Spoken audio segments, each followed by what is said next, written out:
This audiovisual presentation is all about nanotechnology. So for the definition, nanotechnology is the branch of technology that deals with the manipulation and study of matter at the nanoscale.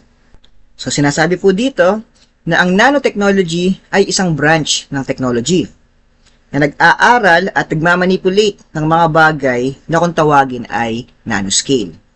So pag sinabi kasing nanoscale, ito yung mga bagay na may sukat na 1 hanggang 100 na nanometer, na halos 1 million times na mas maliit kaysa sa lapad ng isang pirasong buhok ng tao. It covers all types of research and technologies that deal with the special properties of matter on an atomic, molecular, and supramolecular scale. So ito daw ay tumatalakay sa lahat ng uri ng research and technology na may kinalaman sa espesyal na characteristics ng mga matters kagaya ng atoms, molecules, at supramolecules. Scientists in the field of chemistry, biology, physics, material science, and engineering are all involved in studying matter on the nanoscale. So kagaya nga ng mga nabanggit, so ang mga siyentipiko sa larangan ng chemistry, biology, physics, material science, and engineering ay involved sa pag-aaral ng mga bagay na patungkol sa nanoscale. Nanotechnology is convergent because it brings together various fields of science through innovations like DNA silicon chips, converging between semiconductor science or inorganic chemistry, and biology with application in the medical industry. Masasabing ang nanotechnology ay convergent dahil ito ay pagsasama-sama ng iba't ibang larangan ng siyensya sa pamamagitan ng innovations.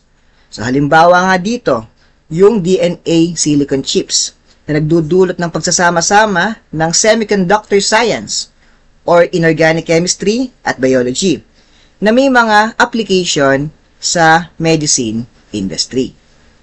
It also involves design, characterization, production, and application of structures, devices, and systems by controlling shapes and sizes at the nanometer scale.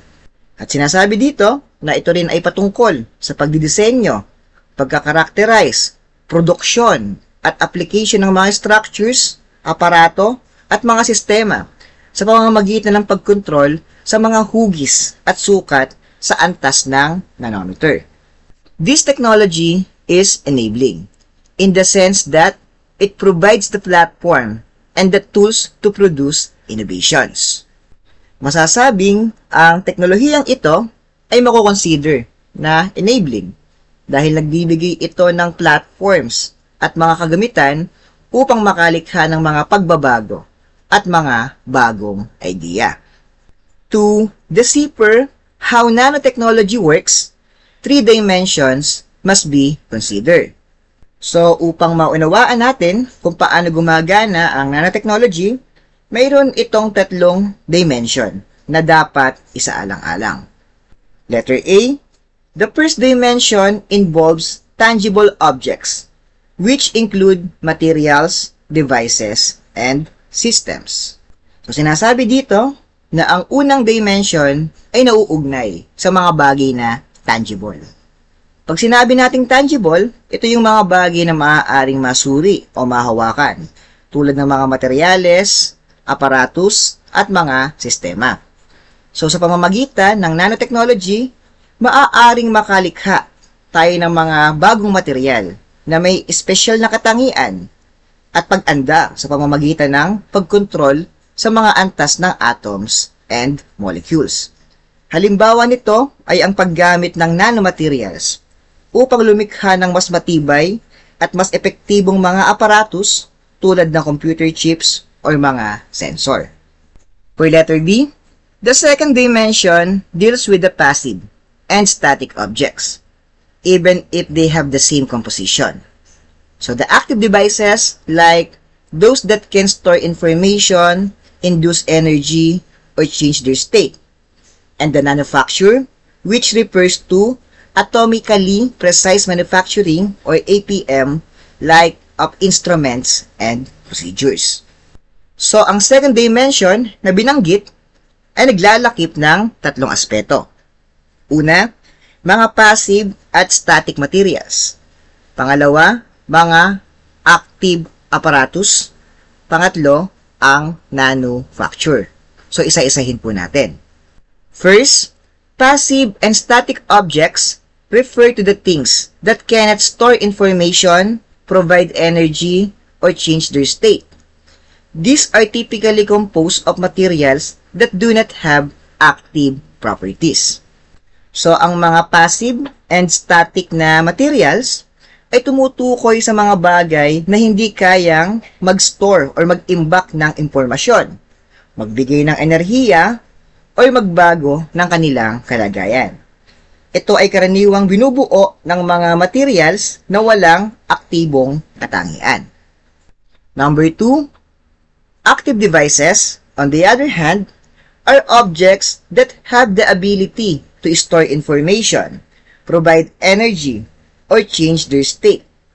So, this can be electronic devices such as transistors or memory chips that are capable of performing functions and operations. So, ang mga active devices, ito yung mga bagay na may kakayanang mag-imbak ng impormasyon, magbigay ng enerhiya, or magbago ng kanilang state or kalagayan. So, ito ay maaaring mga electronic materials tulad ng transistor or memory chips na may kakayanang mag-perform ng mga functions and operations. The third is the manufacture, also known as atomically precise manufacturing or APM. Is a field focused on the creation of tools and methods for manufacturing things at the atomic level. This process of precise manufacturing allows for the creation of materials and structures with exact atomic level precision. Ang manufacture, o kilala rin bilang atomically precise manufacturing or APM, ay isang larangan na nakatuon sa pagbuo ng mga tools and methods para sa pagmamanufacture ng mga bagay sa antas ng mga atom. Ang prosesong ito ng precise na pagmamanufacture ay nagpapahintulot sa paglikha ng mga materials and structures na may eksaktong atomic level precision. Letter C, the third dimension is direct nanotechnology, which refers to materials structured at nanoscale components. This also extends to indirect nanotechnology, which starts with nanoparticles but can be used in huge applications like hugely powerful information processors with individual nanoscale components. Ang third dimension na tinutukoy ay ang direct and indirect nanotechnology. So, unahin natin yung direct nanotechnology. So, ang direct nanotechnology ay tumutukoy sa mga materyales na mayroong structure na nasa antas ng mga nanoscale na mga bahagi. Ito ay ang proseso ng pagbuo ng mga materials na may mga component na napakaliit na nasa antas ng mga nanoscale. Sa kabilang dako naman, ang indirect nanotechnology ay nagsisimula sa mga nanoparticles, ngunit maaaring gamitin sa mga malalaking application. Halimbawa nito ay ang paggamit ng napakalakas na information processor na may mga individual na nanoscale na mga bahagi. Now, let's talk about the application of nanotechnology. So, with scientists and engineers continuously finding ways to make materials at the nanoscale, more and more uses of nanotechnology arise.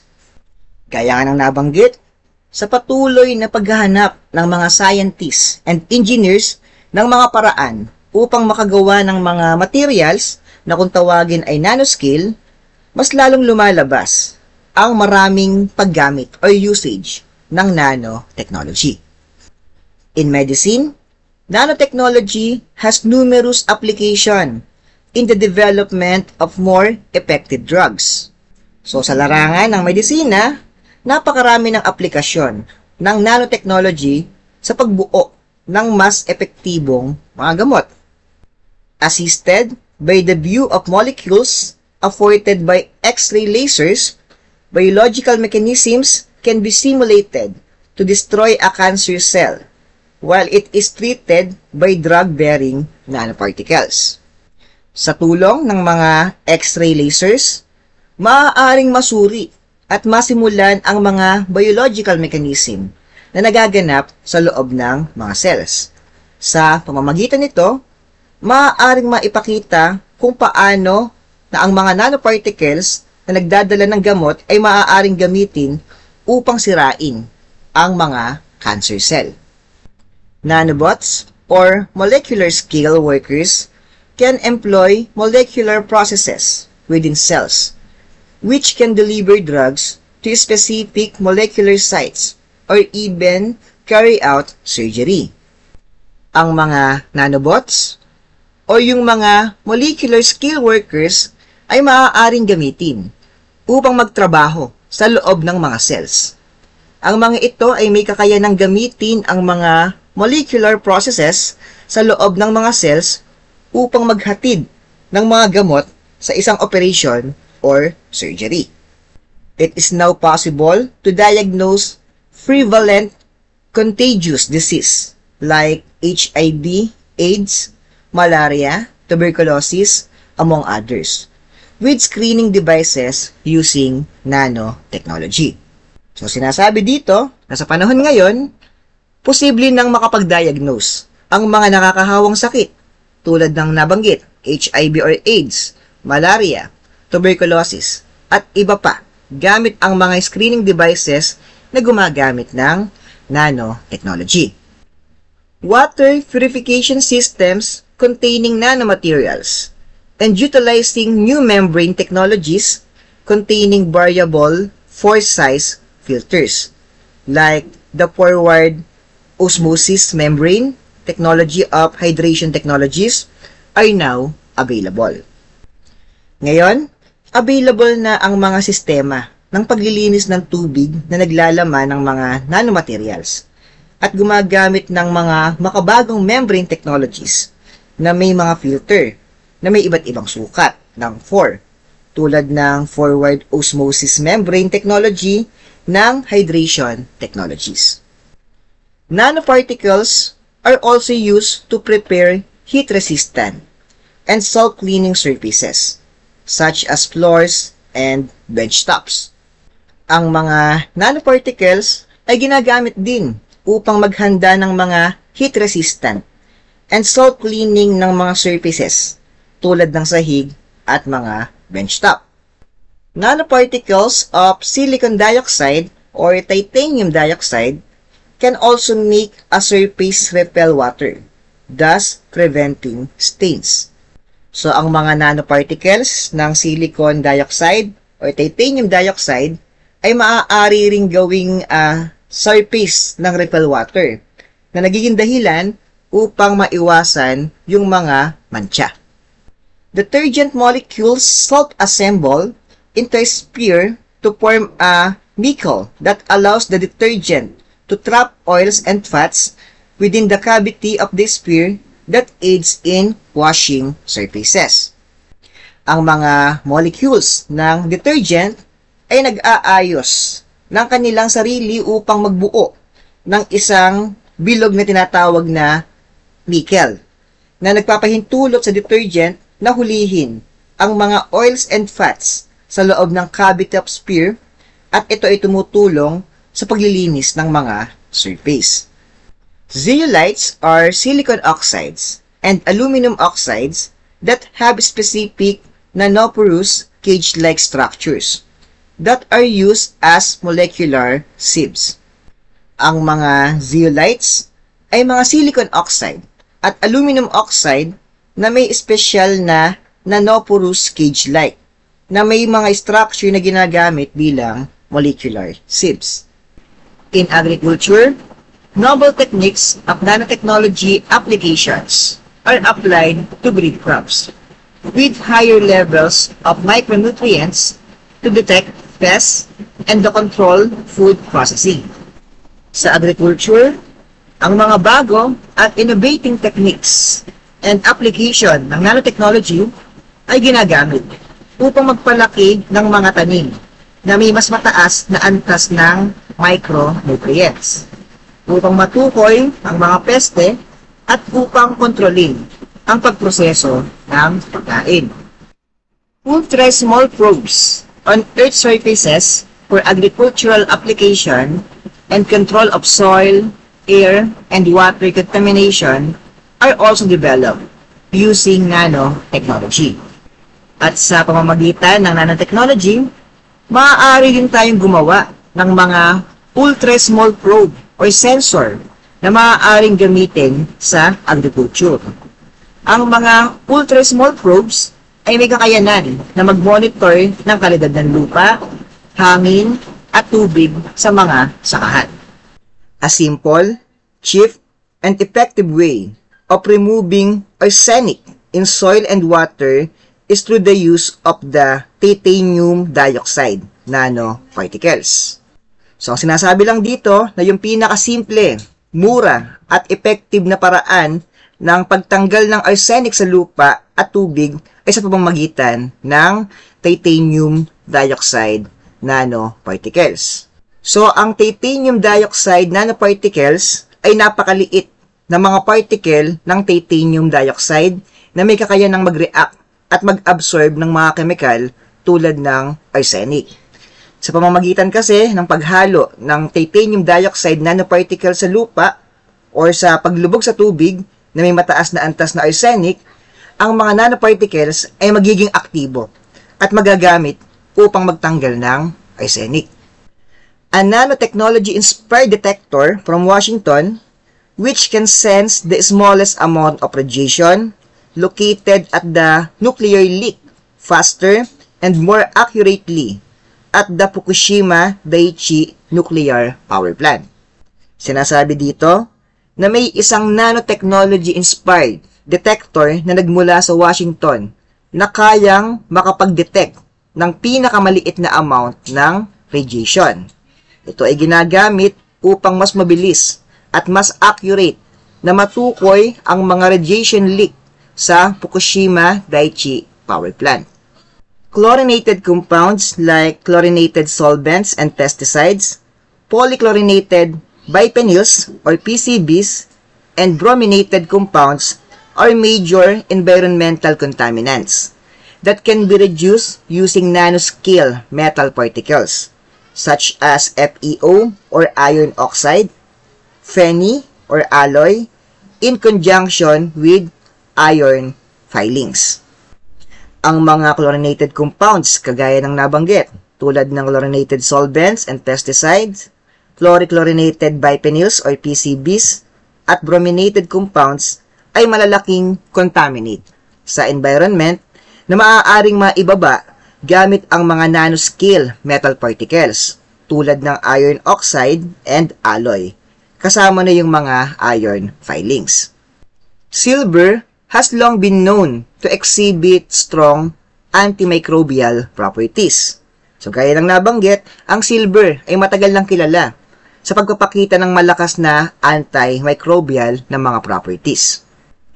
Its activity has been enhanced with the discovery that the bactericidal properties of silver nanoparticles, so from 1 to 100 nanometer, are dependent on both their size and shapes. At sinasabing napalakas pa ang activity ng silver dahil na-discover ang bactericidal na may mga katangian na pumatay ng mga bakterya ng silver nanoparticles na may 1 up to 100 nanometers ang sukat. So, ang mga Ag or silver nanoparticles na may sukat na 1 to 100 nanometer ay nagpapakita ng mas malakas na kakayanan sa pagpatay ng mga bakterya kumpara sa mas malalaking sukat ng nanoparticles. Bio-nanotechnology can support cleaner production methods and provide alternative and renewable energy sources to enhance the sustainability of factories. So gamit ang bio-nanotechnology ay maaaring suportahan ang mas malinis na paraan ng production at magbigay ng mga alternatibo at renewable na mapagkukunan ng energy upang mapabuti ang pagiging matatag ng mga pabrika.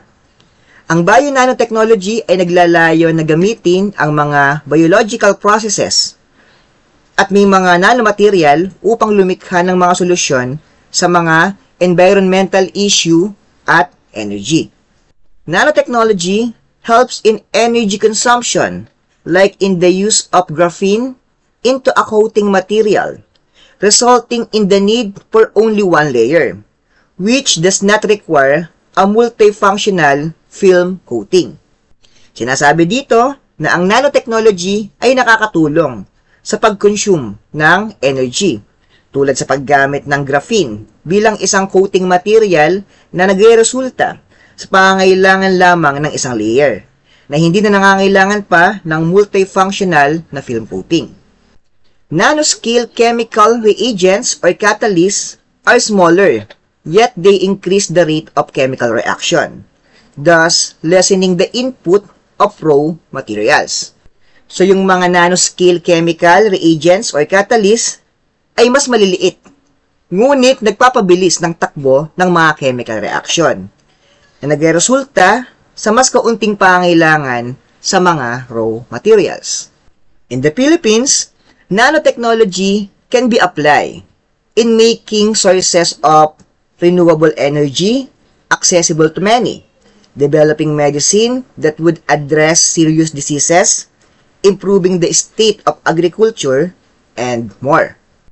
So sa Pilipinas, ang nanotechnology ay maaaring magamit sa paglikha nga daw ng mga mapagkukunang renewable energy na magiging accessible sa marami, gaya ng pagbuo ng mga gamot na tutugon sa mga malalang sakit, pagpapabuti ng kalagayan ng agrikultura, at iba pa. There are also existing and ongoing research studies funded by the DOST or Department of Science and Technology on the possible application of technology, as well on nanometrology and education and public awareness.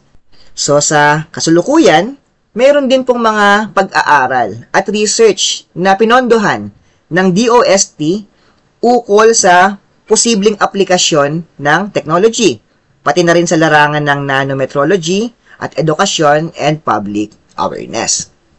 Now, let's talk about the challenges of nanotechnology. So, the advantages brought by innovation in nanotechnology come with a price. So, with rapid development of nanotechnology, its adverse effect become more visible.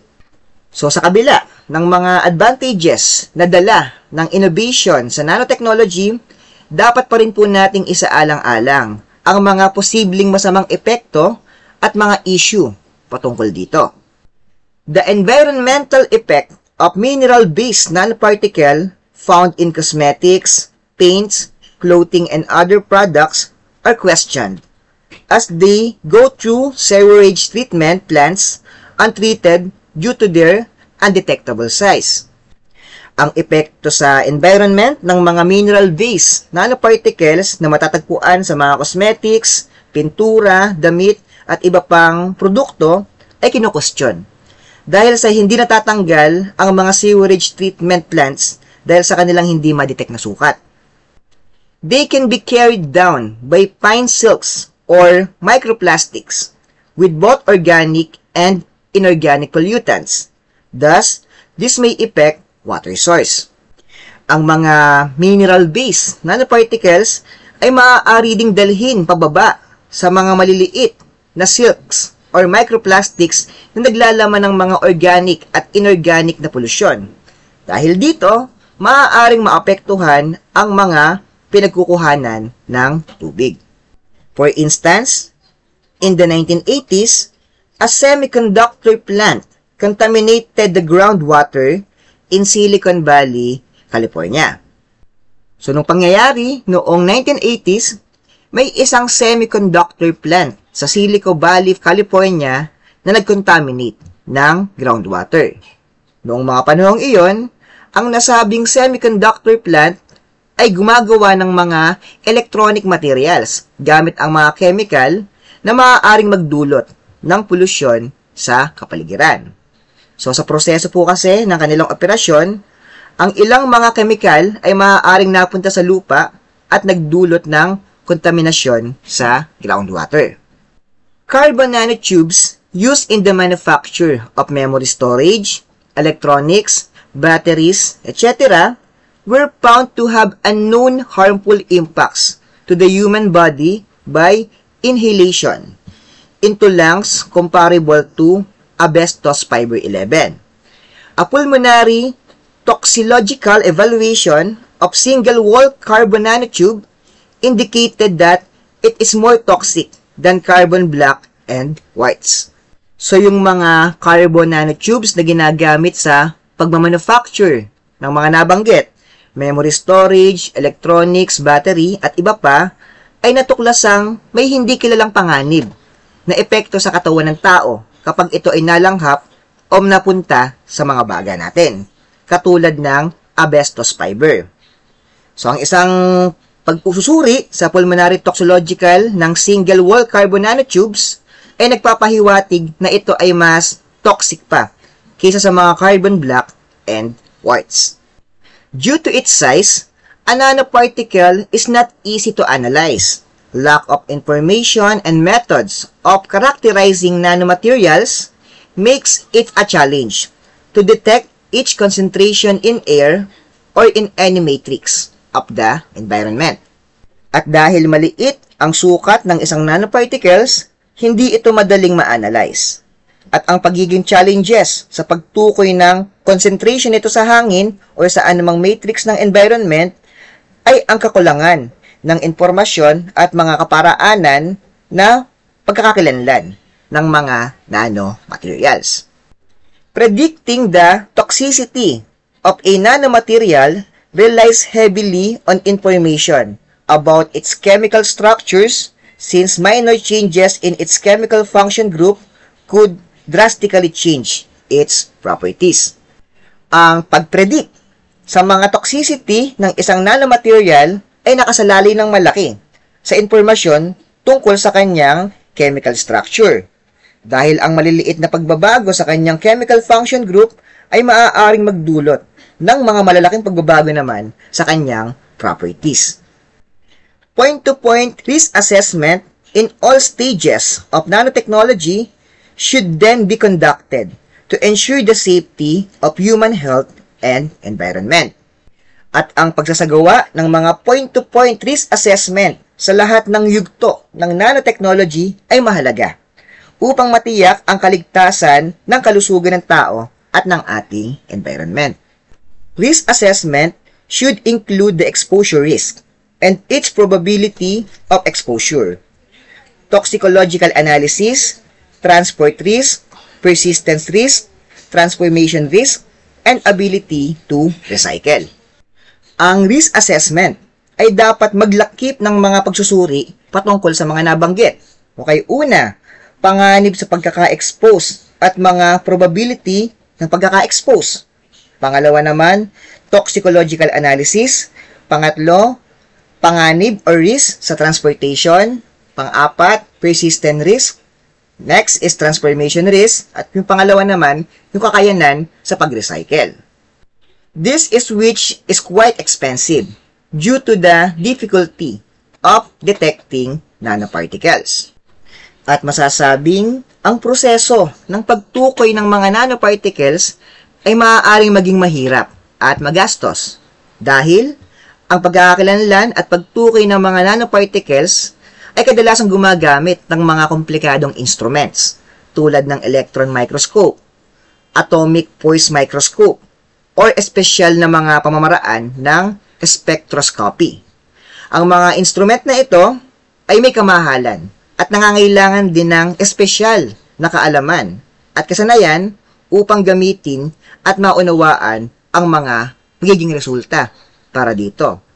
At ang pag-maintain din ng mga instrument at mga pag-aaral ng mga nanoparticles ay nakadaragdag din sa kabuuang gastusin. So for the last part of this audiovisual presentation, now let's talk about the ethical dilemmas of nanotechnology. So sabi po dito, with the identified potential hazards that nanoparticles can bring to human health and environment, should people disregard the benefits that nanotechnology provide them? So sinasabi dito na kahit na may mga potensyal na panganib na dala ang mga nanoparticles sa kalusugan nating mga tao at sa environment, hindi nangungahulugan na dapat nating baliwalain yung mga benepisyo na ibinibigay ng nanotechnology. Issues raised regarding nanotechnology should be further studied and nanotechnology methods should be modified. Ang mga issue na nabanggit hinggil sa nanotechnology ay dapat pang mas malalim na pag-aralan. At ang mga pamamaraan ng nanotechnology ay dapat baguhin or i-modify.